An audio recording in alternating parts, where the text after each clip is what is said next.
အဲ့တော့လူကအင်ဆူလင်ရင်ပါတွန်းကန်တဲ့နေ့อ่ะဘယ်နေ့မှစမယ်ဆိုတာကလည်းပုံတွေကားချက်ကြီးလုပ်ထားတာမရှိဘူးလေဗျာကိုဘလို့နေခဲ့တယ်ကိုဘလို့စားခဲ့တယ်ဒီပေါ်မှာပဲမူတည်တာဒါကဒီပေါ်အခြေခံပြီးသွားတာဖြစ်တာလေအဲ့တော့ဒီလူကဘလို့နေတာခဲ့တယ်တော့ကိုလည်းဟိုဘဝတော့ရှောက်မှာမသိဘူးပေါ့ဗျာကိုလည်းသူကလည်းဘလို့တမဘလို့ဖြတ်တန်းလာတယ်အဲ့တော့သူကဘယ်သက်ပဲရွယ်မှာစပြီးဒီအင်ဆူလင်ရင်ပါတွန်းကန်တဲ့ကိစ္စနဲ့ကြုံတွေ့ခဲ့ရတယ်ဆိုတာတော့ကိုလည်းမသိဘူးလူနာဖြစ်ပြီးစေးတွေတောက်စေးတွေထိုးတော့မှလည်းဟိုကသိတာလေဒီကိစ္စကိုကျင်းနေတာပေါ့သူဒါအခု84လေ330ဒီလောက်အရွယ်တွေကအင်ဆူလင်တွန်းကန်ရင်ပါစခဲ့မှာပေါ့ဗျာဒါပဲပေါ့အဲ့ဒီနေ့ကနေစပြီးတော့ brain fog ဖြစ်ခဲ့တာဒါအခု84ကြောက်တော့မှချော်လဲပြီးနောက်ပိုင်းဘာညာပေါ့ဗျာဒါကတော့အကြောင်းပေါ်လာတာပေါ့ပေါ်လာတော့ဒီပေါ်မှာလာမှုဒီလိုပြဿနာဖြစ်တာဗျာမှန်ခဲ့တော့သူကြာခဲ့တာဖြစ်တယ်ဆိုလိုချင်တာကဗျာ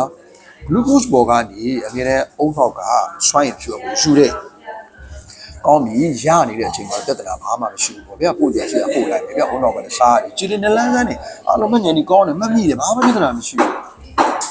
တို့ပေမဲ့ insulin ရင်ပါတွန်းကန်မှုစတဲ့နေ့ HOMA IR level 3ရဲ့အပေါ်ကိုရောက်တဲ့နေ့အိမ်ထဲကနေစတယ်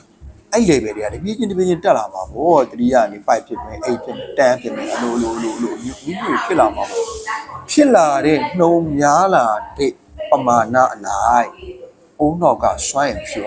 မရတော့ဘူးဆိုယူရိုပရတော့တို့ရမဖို့ပြနေတယ်အဲ့တော့အုံနောက်ကရှားပြီးတော့ရှားတော့လေ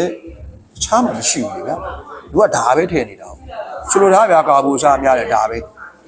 ခန္ဓာကိုယ်ကစွမ်းအင်လောင်စာကိုကာဘူဘောကပဲတစ်ချိန်လုံးအခြေပြီးဒီအရာကလည်းပြီးခဲ့တဲ့အနှစ်50ကလေးကကြိုင်လိုက်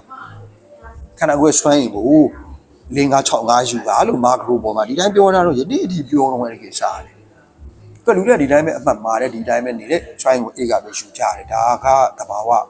ကပေးတယ်ဘာညာညာပေါ့ဗျာအဲ့ဒါလိုထင်အောင်မှားပုံစံမျိုးတော့ကိုကြီးကယူဆထားကြတယ်လေ။အဲ့တော့ insulin ဘာတော့ကနေနေကြတော့အဲ့ဒါတွေကအစမပြေတော့ဘူး။ HUI လည်းကိုကမစားရတော့အဲ့တော့အုံနောက်က fog ဖြစ်တယ်အစာလိုက်ရှာရတယ်အဲ့အစာရှာရတဲ့ကာလမှာအုံနောက်က function အလုပ်လုပ်တဲ့ဟာအုံနောက်က function ကများစွာအလုပ်လုပ်ကြရအားလုံးအမေပြီးနာခံဟုတ်လားတစ်ခုနဲ့တစ်ခုသတင်းပို့ပြန်ပြီးတော့သတင်းရှယ်ယူအစုံလုံးရတဲ့အုံနောက်ကနောက်ကဖြူဘယ်ကရမှမသိဘဲနဲ့လိုက်ရှာရတယ်ဘာမှဖြစ်ရှုကမရှိတော့မဟုတ်ရှိတယ်လေတွေ့တယ်မှာအပြည့်ပဲလိုတာထက်တောင်ပိုနေသေးတယ်ပိုလို့အဲ့ဒါရှုကတွေပိုလို့စီချိုတွေးချိုဆိုရောအဖြစ်လာတော့ဗျာပြောရတယ်ဒါပေမဲ့ဟိုကအစားမစားအဲ့တော့ဘိုးလိုဒီလိုတွေဖြစ်တယ်အဲ့ဒီအချိန်မှာပဲတောက်ရှောက်ဒီဘက်ကဗီဒီယိုဖလာအတိုင်းပဲထည့်နေတဲ့ခါဒီပေါ့ဗျာခါဘွားတွေဒီတိုင်းပဲထည့်တယ်ဒီတိုင်းပဲတနေ့တာပမာဏလိုအပ်တယ်ထင်ပြီးထည့်တယ်ဂရန်ကိုရာချီပြီးထည့်တယ်ခန္ဓာကိုယ်ကဘာမှတုံ့ပြန်နိုင်ကြလည်းမရှိတော့ဘူးအစီဆဲလ်မှသိမ်းဖို့အတွက်ကအစီဆဲလ်ကလည်းပိတ်သွားလို့ရင်ပါတာလေဗျာပြီးမှတက်လာတာလေဒါကအမှန်ရှင်းတာပဲဒီအစစ်အစစ်တွေဖြစ်ကြပြီဒီလိုဖြစ်တဲ့ပြဿနာတစ်ခုမှာကာဘူကိုအတိုင်းအတာတစ်ခုတည်ထင်းချုပ်ရှော့ပြီးတော့အုံနောက်တုံးဖို့ခန္ဓာကိုယ်ရဲ့လိုတဲ့စွမ်းရည်တွေကိုဗျာအဲ့ဒီစွမ်းရည်အခြားတစ်ဘက်ကပြောင်းယူရမှာဆိုတော့ဒါဒီမမူကြီးကြဘူးဗျာပြောတော့ဒါတော့ဒီလိုပဲပေါ့နော်ဒီပြစ်စင်ခန္ဓာကိုယ်ရဲ့သွားတဲ့ process အကြောင်းအရာတွေစွမ်းရည်ကိုယူဆောင်တဲ့အကြောင်းအရာတွေကိုလူတွေကဟိုနားလေဟိုခက်ခဲတယ်ပေါ့ဗျာအကြောင်းမျိုးဟိုရှင်းပြပြောပြမယ်လို့မရှိဘူးပေါ့ဗျာဒါပါပဲဂျာတယ်အဲ့ဒါပဲအဲ့တော့ तू က dementia ဖြစ်တယ်ဒီနေ့တော့ dementia သမားတွေဒီငငယ်ရွယ်မှာဖြစ်တာမတိုင်နေပါလေအသက်ရွယ်ကြီးမှဖြစ်တာများတယ်ပြီးတော့ဒီကောင်